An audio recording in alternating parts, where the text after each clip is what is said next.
Buen día, profesor. Buenos días, compañeros. Vamos a hablar sobre estática de fluidos. La presentación, bueno, los integrantes, en este caso el que les habla, Edwin Mejía, Flor Cuba, Eliane Barón, Kennedy de la Cruz y Guillermo Camcipriano. Vamos a hablar primero sobre los fluidos. En este caso, sabemos que va a ser determinado por una mecánica, la mecánica de fluidos. La mecánica de los fluidos es la ciencia que estudia el comportamiento de los fluidos en reposo o en movimiento y la interacción de estos con sólidos o con otros fluidos en las fronteras. Bien, ahora vamos a pasar a hablar netamente sobre qué es un fluido. Se denomina fluido aquella sustancia líquido y gas que se deforma de manera continua y cuando actúa sobre ella un esfuerzo constante de cualquier magnitud. Es decir, aquellas sustancias donde las fuerzas de cohesión intermolecular entre sus moléculas son muy débiles o no existen. Es el caso del agua, el aceite y el aire fluyen cuando sobre ellos actúa un esfuerzo cortante.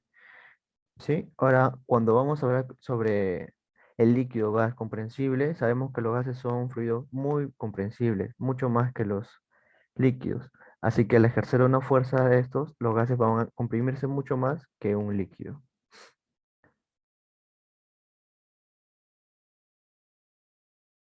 Pasando a hablar sobre una propiedad intensiva de la materia, es la densidad, la cual se utiliza la letra griega P, pero en este caso vamos a determinar más que nada la fórmula de densidad, que es masa sobre volumen. ¿Para qué nos sirve la densidad? Para saber, en este caso como en la foto, que diferentes sustancias pueden ser divididas conforme a su densidad. ¿De qué manera? Que el más denso va a estar en la parte final y el menos denso en la parte superior. Y esto nos va a indicar esta propiedad. Las unidades en el sistema internacional es kilogramo por metro cúbico de la densidad.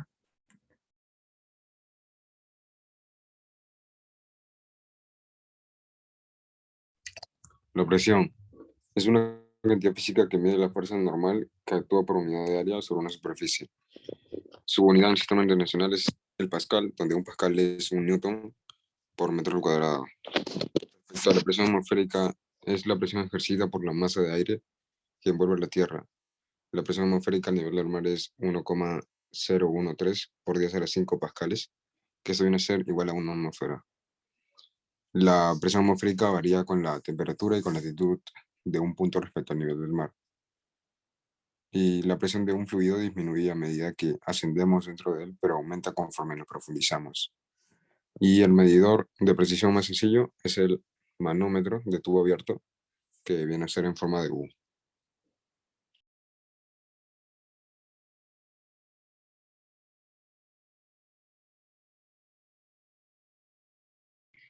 El principio de Arquímedes. El principio de Arquímedes afirma que todo cuerpo sumergido en un fluido experimenta un empuje vertical y hacia arriba igual al peso del fluido desalojado. Nos indica que hay tres principios. Uno sería que si la fuerza del peso es mayor a la fuerza de empuje, quiere decir el cuerpo está en la superficie del recipiente. Otro sería si la fuerza del peso es menor a la fuerza de empuje y es cuando el cuerpo está encima del fluido, y después sería cuando la fuerza del peso es igual a la fuerza de empuje, que el cuerpo estaría en medio.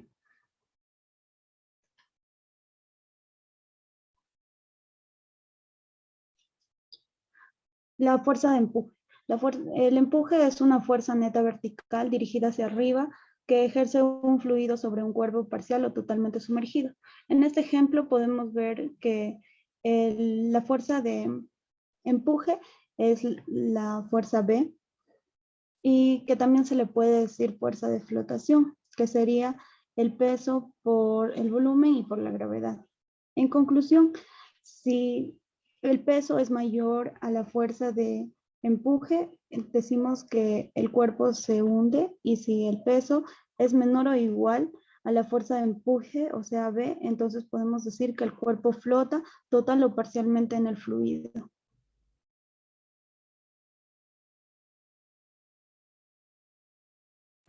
Bueno, en esta ocasión vamos a hablar sobre el principio de Pascal, y este principio habla del incremento de la presión de un líquido que se encuentra en reposo Se transmite de forma uniforme en todo el volumen y en todas direcciones. Bueno, como pueden ver en la imagen de la derecha, podemos ver un líquido que es presionado al émbolo con una fuerza y el líquido se eleva a la misma altura en cada uno de los tubos. Esto también fue demostrado en uno de los experimentos más importantes, que fue la jeringa de Pascal. Este le permitió verificar cómo se manifiesta la presión en un líquido dentro de un recipiente.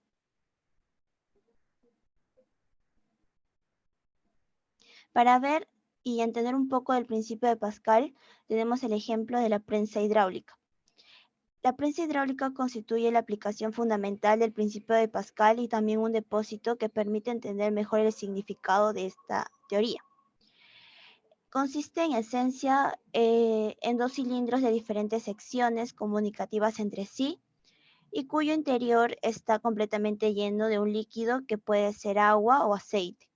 Los dos émbolos de secciones diferentes, porque tienen diferentes áreas, se ajustan respectivamente en cada uno de los dos cilindros, de modo que están en contacto con el líquido.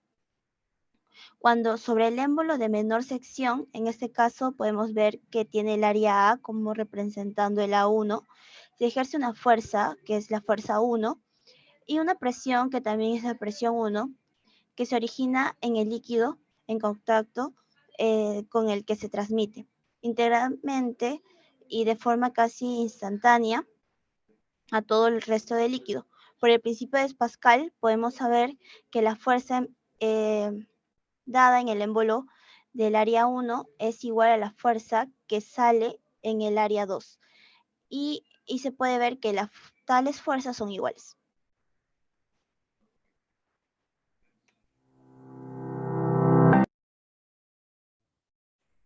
A continuación daremos a conocer un experimento acerca del principio de Arquímedes.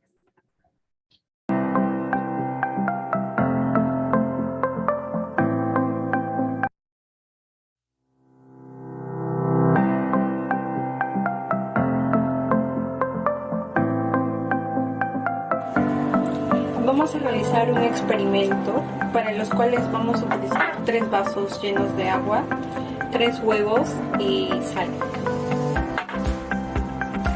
En el primer vaso vamos a colocarle el huevo, sin agregarle sal, y vemos que el huevo se queda en el fondo. Ahora para el segundo vaso vamos a agregarle un poco de sal. Lo removemos.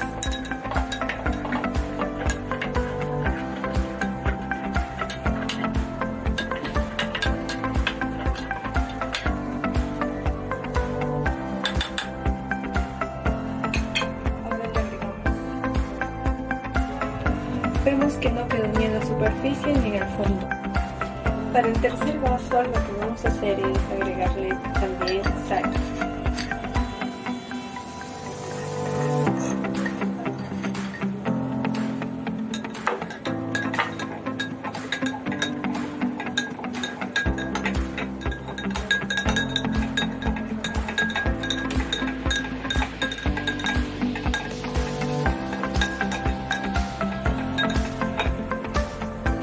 Y lo que haremos será echarle el huevo. Y podemos apreciar que el huevo en este caso sale a la superficie. Bueno, llegamos a la conclusión de que en el primer vaso, al sumergir el huevo, vemos que se hunde. Esto pasa porque el huevo es más denso que el agua, por lo tanto es que se hunde. Para el segundo vaso vemos que el huevo se encuentra intermedio, o sea, no se hunde ni se encuentra en la superficie. Esto pasa porque al echarle sal convertimos la densidad del agua muy aproximada a la densidad del huevo. Para el tercer caso vemos que el huevo sube hacia la superficie y flota. Esto pasa porque la densidad del agua al echarle más sal se convierte o es mayor que la densidad del huevo.